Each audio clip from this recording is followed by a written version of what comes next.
जी, हम ट्रैफ़िक के चालानों के अंदर ह्यूमन जो एलिमेंट है उसको मिनिमाइज़ करने के लिए कि ट्रांसपेरेंसी के साथ शहरियों को जो वायलेट करते हैं ट्रैफ़िक रूल्स को, उनको चालान किया जाए। उसके लिए इस्लामाबाद और लाहौर की तर्ज़ पे जो कैमरा के ज़रिए चालान होता है उसका प्रोजेक्ट शुरू करने जा रहे हैं। इस प्रोजेक्ट के तहत शहर के मुख्तलिफ़ मकामात पर ANPR कैमरे लगाए जाएंगे जो कि एक्साइज़ के सिस्टम के साथ कनेक्टेड होंगे और जो भी वॉयलेशन होगी उसको उसका एविडेंस रिकॉर्ड करेंगे पिक्चर और वीडियो की सूरत में, और फिर उस एविडेंस के साथ वो चालान की कॉपी जो है वो जो गाड़ी का ओनर है उसके घर पे भिजवाई जाएगी।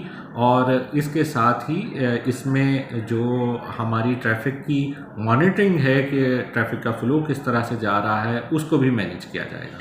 जी, इस वक्त इनिशियली फ़र्स्ट फ़ेज़ के अंदर हम शहर के 26 अहम जो इंटरसेक्शंस हैं उनके ऊपर ये कैमरे लगाने जा रहे हैं। ताहम कैमरों की तादाद इसमें कहीं ज़्यादा होगी। 26 ऐसे इंटरसेक्शंस हैं कि जिसके ऊपर 4 रोया या 4 रोया से ज़्यादा की सड़कें हैं, तो वहाँ पर ये कैमरे लगाए जाने लगे हैं।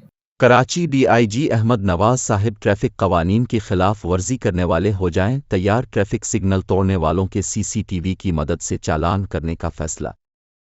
कराची की शाहराहों पर ANPR कैमरे लगाने का फैसला। ANPR सिस्टम इस्लामाबाद और लाहौर में काम कर रहा है। पहले मरहले में 26 इंटर एक्सचेंज पर कैमरे लगाए जाएंगे। ट्रैफिक कवानीन की खिलाफ वर्जी करने वालों के घरों पर चालान भेजा जाएगा। ANPR कैमरा सिस्टम महकमा एक्साइज के साथ लीक होगा। ट्रैफिक कवानीन की खिलाफ वर्जी करने वालों के घर पर CCTV से हासिल की गई तस्वीर और चालान की रसीद भेजी जाएगी। इस तरह चालान करने का अमल शफाफ होगा।